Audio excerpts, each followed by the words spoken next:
बिस्मिल्लाहिर्रहमानिर्रहीम। प्यारे बच्चों, अस्सलाम वालेकुम। मेरा नाम साजिदा नूर है और मैं आपको गौहर पब्लिशर्स की जानिब से खुशामदीद कहती हूँ।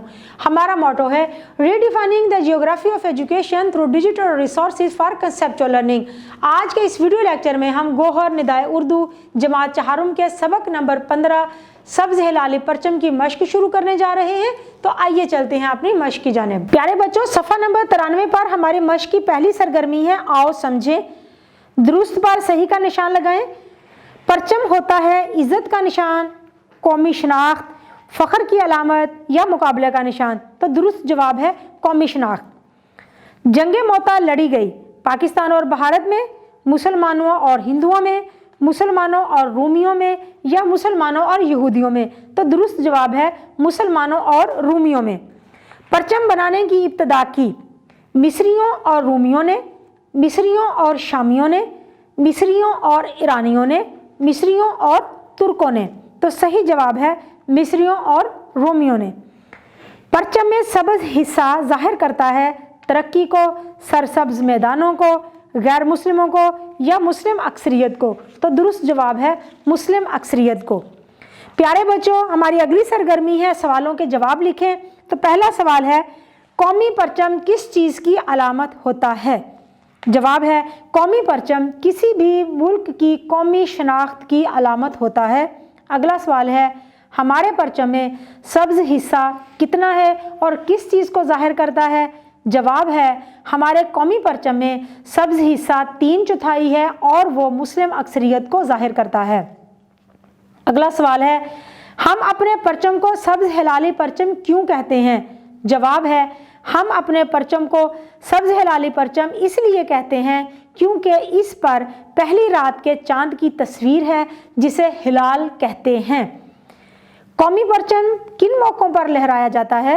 जवाब है पाकिस्तान का कौमी परचम ख़ास दिनों पर लहराया जाता है, जैसे यौम पाकिस्तान, यौम आज़ादी, बानिया पाकिस्तान का यौम पैदाइश और यौम दिफा वगैरह।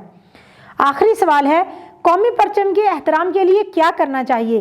तो जवाब है कौमी परचम के एहतराम के लिए सब लोग इसकी ताज़ीम में खड़े होकर इसे हमेशा सर बुलंद रखने का अज़्म करते हैं।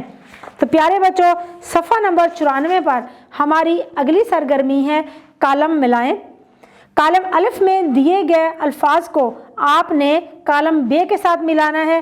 तो कालम अलिफ में सबसे पहले है 3/4, 3/4 सब्ज हिस्सा। कराची परचम का इफ्तिताह अल्लामा शब्बीर अहमद उस्मानी ने किया। कौमी दिनों पर परचम लहराया जाता है।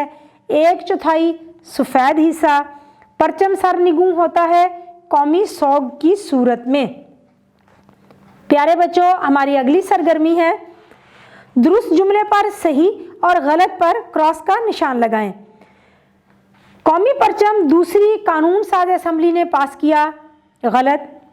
कौमी परचम पाकिस्तान बनने से चंद दिन पहले मंजूर किया गया था।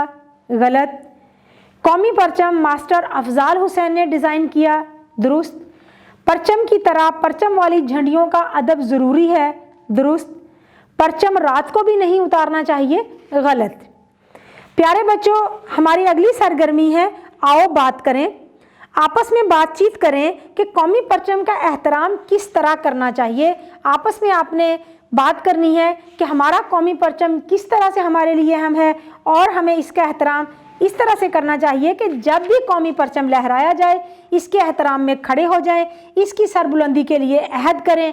परचम को रात के वक्त उतार लेना चाहिए। अगर कपड़ा बोसीदा हो जाए तो ऐसे परचम को हरगिज़ नहीं लहराना चाहिए और नया परचम वहाँ पर लगा देना चाहिए। कौमी परचम की झंडियाँ भी कौमी परचम का ही हिस्सा होती हैं एक तरह से, उनका भी अदब और एहतराम करना चाहिए और उन्हें भी नहीं गिराना चाहिए। प्यारे बच्चों, हमारी अगली सरगर्मी है दर्ज झेल को मुरक्कब जुमलों में तब्दील करके दोबारा लिखें। जुमले दो तरह के होते हैं, मुफरद जुमले और मुरक्कब जुमले। वो जुमला जिसमें एक काम की बात की गई हो, एक काम के लिए कहा गया हो, उसे हम मुफरद जुमला कहते हैं। मिसाल के तौर पर मैं स्कूल गया। और मुरक्कब जुमला 2 से ज़्यादा काम जिस जुमले के अंदर कहे गए हों या किए जा रहे हों उसको हम मुरक्कब जुमला कहते हैं।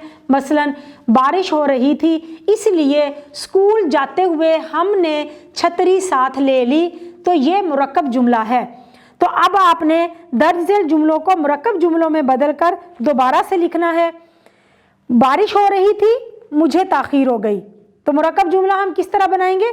बारिश हो रही थी इसलिए मुझे ताख़ीर हो गई। मेरी गाड़ी ख़राब हो गई थी, मैं वक्त पर आ गया। मेरी गाड़ी ख़राब हो गई थी फिर भी मैं वक्त पर आ गया। आप मेहनत करें, अल्लाह पर भरोसा रखें, कामयाबी ज़रूर मिलेगी। आप मेहनत करें और अल्लाह पर भरोसा रखें, कामयाबी ज़रूर मिलेगी। प्यारे बच्चों, उम्मीद है कि आपको आज का ये वीडियो लेक्चर बहुत अच्छी तरह से समझ आ गया होगा। अपनी मश्क को दोहराना मत भूलिएगा। इंशाल्लाह अगली वीडियो में अगले लेक्चर के साथ फिर मिलेंगे। तब तक के लिए अल्लाह हाफिज़।